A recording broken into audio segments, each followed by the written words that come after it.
Chers auditeurs et passionnés de l'étrange, bienvenue dans le podcast du Salon Fantôme.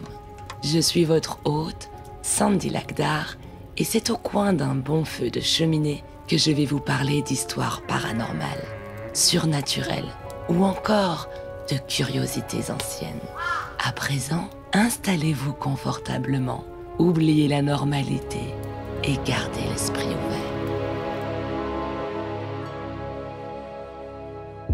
Dans l'épisode du jour, c'est au pays des dunes éternelles où résonne le murmure de secrets millénaires que le théâtre de notre histoire prend place. Au temps d'une époque révolue, où sa civilisation disparue nous transporte dans un monde parallèle, voire surnaturel. Ses protagonistes, ce sont Isis, Osiris, Anubis, ou encore bien sûr, le très célèbre Toutankhamon, pour ne citer qu'eux. De leurs hiéroglyphes énigmatiques aux pyramides insaisissables, c'est tout l'héritage de l'ère égyptienne qui nous interroge encore de par l'immensité de son mysticisme. Les dynasties des pharaons sont un puits de savoir, de sagesse et de magie dont nous avons encore tant à apprendre et à comprendre. Toutefois, plusieurs égyptologues ont réussi à mettre en lumière quelques pratiques typiques de cette culture profondément hermétique. Et parmi la myriade de ces coutumes, on trouve ce qui a été baptisé le livre des morts. Dans l'Égypte ancienne, lorsque la mort venait à frapper une personne, le nouveau défunt devait alors entamer un long et périlleux voyage pour atteindre le champ d'Iyalou, aussi appelé le champ des roseaux. Une terre d'abondance où les âmes justes pourront enfin trouver leur repos éternel, l'équivalent de notre paradis. Tel un guide pratique de l'après-vie, le livre des morts est composé de nombreuses formules magiques et sortilèges dont le défunt pourrait avoir besoin pour atteindre sa destination finale. Écrit en hiéroglyphes, on y retrouve également toutes les réponses aux multiples énigmes qui vont jalonner le parcours jusqu'au champ des roseaux. Ce livre, qui était fait en papyrus, puis roulé et déposé dans la tombe, permettait à la fois d'accompagner spirituellement le défunt, mais aussi de le protéger contre les nombreux dangers et différentes créatures qu'il allait devoir affronter. Dès qu'une personne apprenait que sa mort était proche, il s'adressait immédiatement à un scribe afin de faire rédiger son livre des morts. L'écrivain sondait donc le commanditaire pour connaître le genre de vie qu'il avait eu, afin de rédiger les sorts magiques les plus appropriés pour le type de voyage que l'individu risquait de traverser. Chaque livre des morts est donc unique. Connu aussi comme le livre pour sortir du jour ou encore la Bible des anciens Égyptiens, c'est l'égyptologue allemand Karl Richard Lepsius qui donna cette appellation de livre des morts lorsqu'il publia en 1842 une première édition de recueil considérée à l'époque comme l'une des plus complètes. Il faut bien comprendre que pour les Égyptiens, le chemin vers l'au-delà était un parcours périlleux et parsemé d'obstacles dès l'arrivée dans le Douat, c'est-à-dire le monde souterrain, comme par exemple lors de l'étape des 21 portails secrets du manoir d'Osiris.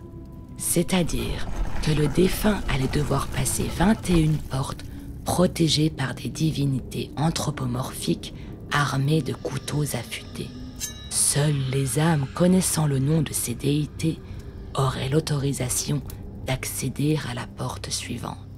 Un peu comme lorsque vous devez connaître le mot de passe permettant de vous faire rentrer dans un club privé. Tous les noms de ces gardiens faisaient partie intégrante des écrits du livre des morts. Évidemment, la plupart de ces identités étaient à consonance effrayante, tel le dénommé celui qui dansait dans le sang, ou bien le mangeur de pêcheurs, ou encore la maîtresse de la colère. Lors de ce périple dans le Douat, le défunt risquait à tout moment d'être confronté à de multiples pièges. C'est pourquoi le livre des morts était doté de nombreuses incantations magiques permettant de les surpasser, comme celle de devoir repousser un crocodile qui pourrait vous emporter, ou savoir Comment ne pas être mangé par un serpent? Ne pas mourir dans le royaume des morts, mais aussi de pouvoir vous transformer en lotus et même en phénix si besoin.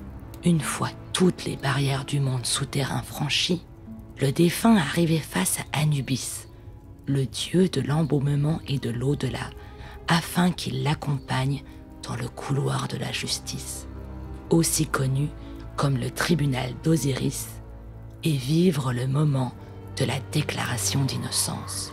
Présidé par Osiris, le dieu des morts qui redonne la vie, et les 42 juges de Mahat, la déesse de l'harmonie cosmique, le défunt devait réciter la liste des 42 péchés qu'il n'a pas commis de son vivant, allant de « Je n'ai pas commis de crime avec violence » à « Je n'ai pas tué le bétail appartenant aux dieux », qui est le dernier péché de la liste. Chaque péché représente en fait le nom des 42 juges du tribunal d'Osiris. À la suite de cette confession seulement allait se dérouler l'ultime et décisive épreuve qui était sans doute la plus redoutée, celle où la pureté de l'âme du défunt allait être déterminante pour pénétrer le champ des roseaux. Osiris présentait à l'assemblée la balance de la vérité sur laquelle le défunt devait déposer son cœur. La déesse de Mahat mettait ensuite sa plume blanche sur le second plateau. Si le cœur était plus léger ou de poids égal à la plume, le dieu Thoth serait en mesure d'inviter le défunt sur la barque en direction du paradis. Mais si le cœur dépassait ne serait-ce que de quelques grammes la plume de Mahat, il serait dévoré par la déesse Amit, détruisant définitivement l'âme du défunt qui cesserait d'exister.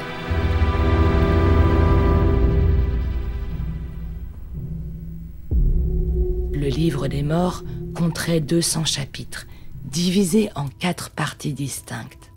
Malheureusement, aucun de ceux déjà retrouvés ne contiennent l'intégralité des 200 chapitres. Le plus complet mis à jour n'en compte que 192. Comme nous l'avons vu, étant donné que chaque livre est unique, sa longueur pouvait donc varier.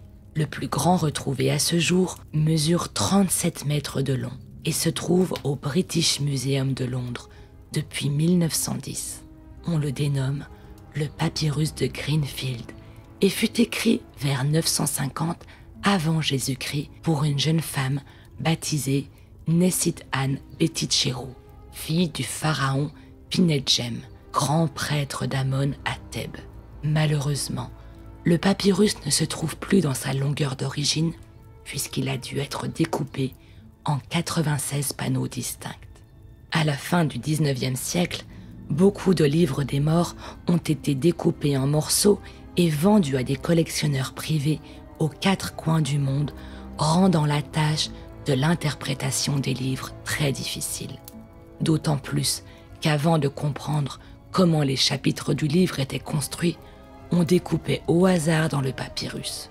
C'est un peu l'histoire qu'a connue le papyrus d'Ani, écrit durant la 19e dynastie du Nouvel Empire égyptien en 1250 avant Jésus-Christ. Ce papyrus a été découvert à Thèbes en 1888 par des pilleurs de tombes égyptiens qui vendaient illégalement leurs découvertes. C'est Sir Budge, un égyptologue anglais, qui eut vent de leurs trouvailles et manifesta son envie d'acquérir cette pièce historique aux contrebandiers. C'est alors que la police, qui eux aussi ont appris le trafic, ont immédiatement arrêté les pilleurs et scellé la maison dans laquelle tous les trésors dérobés se trouvaient. Sir Budge eut aussitôt l'idée de distraire les policiers qui gardaient la maison en leur proposant un repas. Durant cette diversion, les villageois se sont mis à creuser un tunnel afin d'atteindre le papyrus tant convoité, ainsi que d'autres objets. Mais pour pouvoir extrader les 23 mètres de ce livre des morts jusqu'en Angleterre, Budge le découpa en 37 morceaux qu'il confina dans des petites boîtes. Cette division a été faite sans aucune réflexion et a sérieusement endommagé le rouleau égyptien, rendant son interprétation beaucoup plus difficile. Nous sommes loin d'en avoir terminé avec l'Égypte ancienne, dont les mystères hantent probablement la majeure partie des archéologues de notre planète. Mais l'obstination des chercheurs réussit parfois à payer. Comme cette découverte en 2022 par une équipe égyptienne qui a réussi à mettre à jour un papyrus de 16 mètres dans une tombe de Saqqara. Surnommé le papyrus de Waziri, il se révélera être un livre des morts. Le premier retrouvé depuis plus d'1 siècle et qui a permis de continuer d'en apprendre un peu plus sur cet extraordinaire rite funéraire.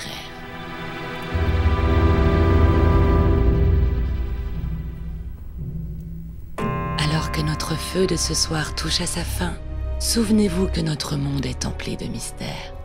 Derrière chaque porte fermée, chaque recoin sombre, se cache peut-être une histoire qui attend d'être racontée.